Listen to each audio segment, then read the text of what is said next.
What up, people? It's your boy, Stealth Jet, back at it once again, and I am here to bring you some more gameplay.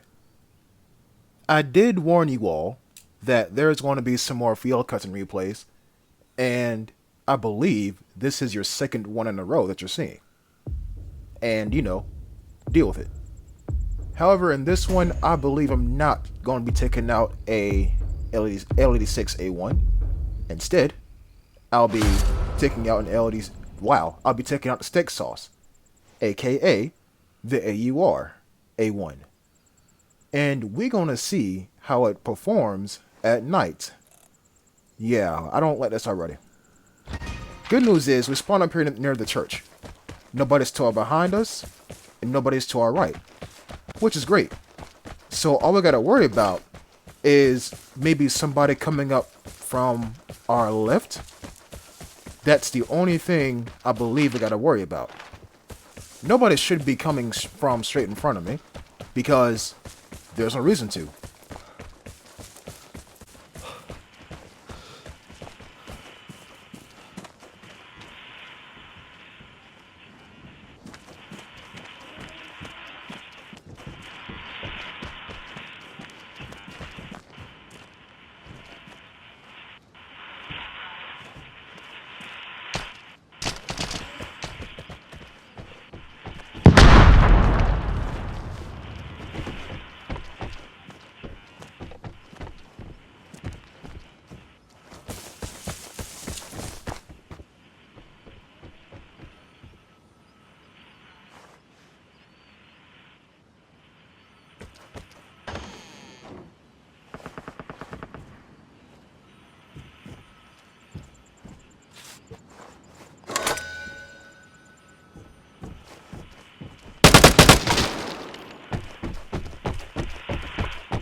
I literally said, at the time of me shooting that guy in the head, I said, that's some bullshit.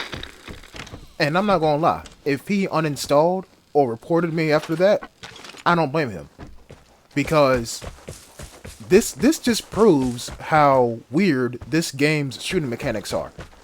Homeboy was already behind the building, and yet some way, somehow, an AOR A1 bullet found his head. Not complaining, because I got better end of the deal. But, what the hell? And like I said earlier, all I had to do was worry about somebody coming up from my left. So that's why I was already facing the church, because the conversation was up there. And someone does spawn roughly in this exact area that I'm running down right now.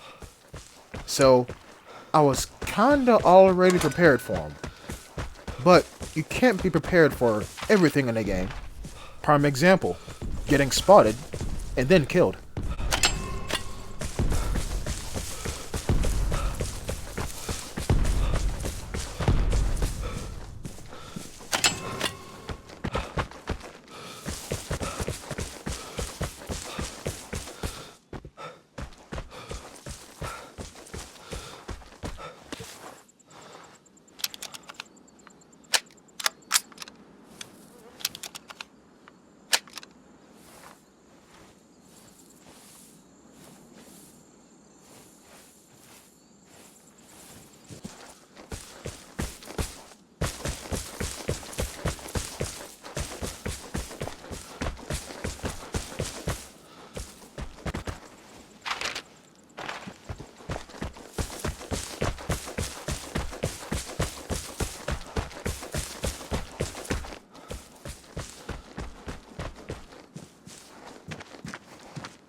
Yep, he had no idea I was coming. But y'all seen me ping him, and I said, that's him, y'all. I'm gonna go get him. And sure enough, I went and I got him.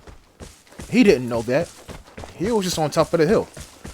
Once again, you cannot be prepared for everything in the game. It's your job to go ahead and think to yourself, I'm always being watched. I need to keep moving. And to some extent, that does work. To some extent. But, you know, for every action, there's an equal and opposite reaction, right? I need to keep moving. But that can also mean this.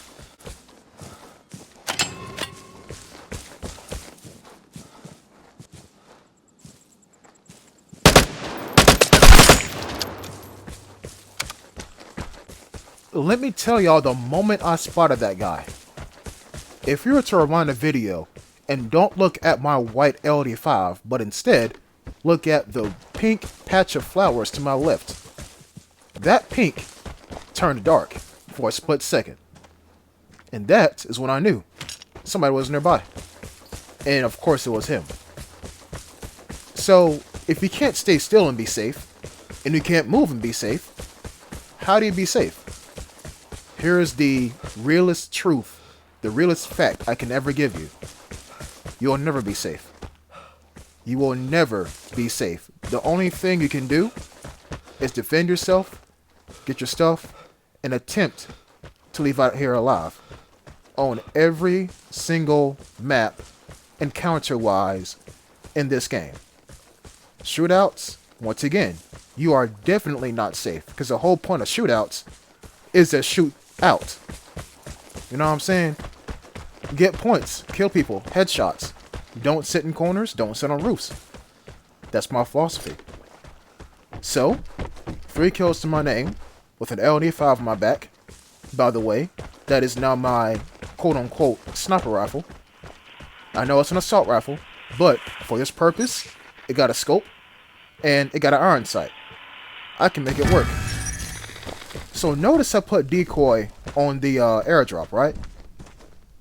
What? Yep, mortar strike. That's why. I heard a mortar strike first, then I used a comm station. So, a mortar strike went off over here, right?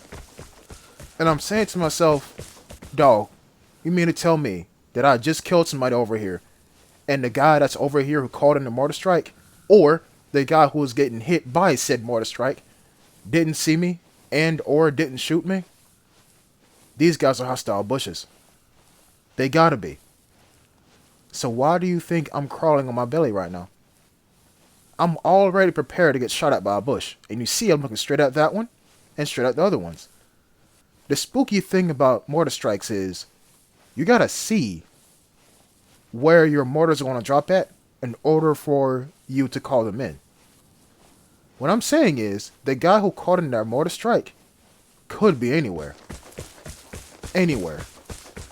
And you see that thought hits my head, right? And luckily for me, the detector's right here. The plane is near. Get ready for the airdrop. So I decided to go for it. Right? But then I get pinged. And guess what? I ping him back. Oh shit. They're right in front of me.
I'm gonna go ahead and chime in here. I was already prepared to get shot at. I already was. But here's the key thing I want y'all to realize. Do you hear any crows? Yeah, I don't either.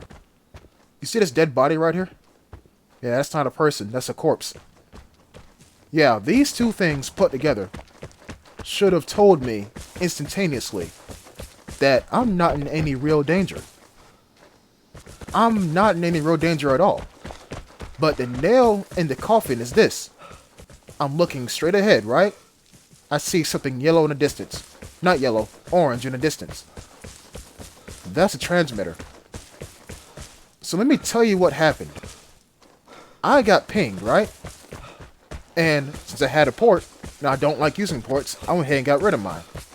Because, like I always tell you all, if you get ported, you're either getting A, hunted, B, killed, or C, the guy who using the port just want to see what the nearest person is before they do anything important. So, the time safe is not going off. The barred house is already opened. Both the airdrops are still on the ground. So C isn't the case. If I'm being hunted, I wouldn't know about it. And if I was getting killed, I would be killed. So where's the guy at? Here's what happened. He pinged me, right? And I pinged him back. But remember this. Ports detect the nearest radio signal to you. What actually happened, guys? The guy who ported me is behind me. Like, toward the east behind me. I was closer to the transmitter than I was to the guy that ported me. So I got spooked. For good reason. At least I had my guard up. At least I knew what was going on. But I got spooked. Right? So I hit the detector again. One thing I never advised y'all to do. That's that transmitter that caught my port from earlier. And there's one dot near the pond, no one actually cares, and another dot near the time safe. I'm saying to myself right now, I don't think I'm actually not alone. I think I'm alone. If that makes any sense. Even though the detector's saying you're not alone, I'm saying I'm alone. Everybody here is either dead or left. That's what I'm thinking. You seen that red dot right next to the time safe, right? But notice how it was on a path all the way to the right hand side of said path. And yet, the time safe was never opened. But you could tell somebody came through here though. That's a contact bomb. So somebody was running through here. And what I think might have happened was they hit their ports in this here cavern. And I was so close to the transmitter, I didn't even pick them up. So even if I did catch this guy at this here exit, number one, it would have been very hard to kill him. And number two, he already knows I'm coming because I ported him back. It would not have been the smartest idea to run into a one-way in, two-way out kind of ordeal. You know what I'm saying? So I went ahead and I left. And that's fine. Because even though the AUR-A1 has a terrible scope, I still pulled off 3 headshots. All third-person aiming. But Jet, how do you do that? I got one word for you. Shootouts. There's a reason why I post those every night, well, every morning at midnight, my time. There's a big reason why. I want y'all to watch maybe one of them a week, if not one every month. I get it, they're not the most exciting, but if you happen to sit through and watch one all the way to the end, just try one out for yourself. And maybe just try aiming for the head.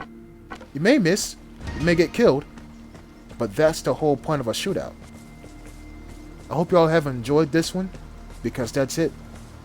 I'll see you next time. Peace.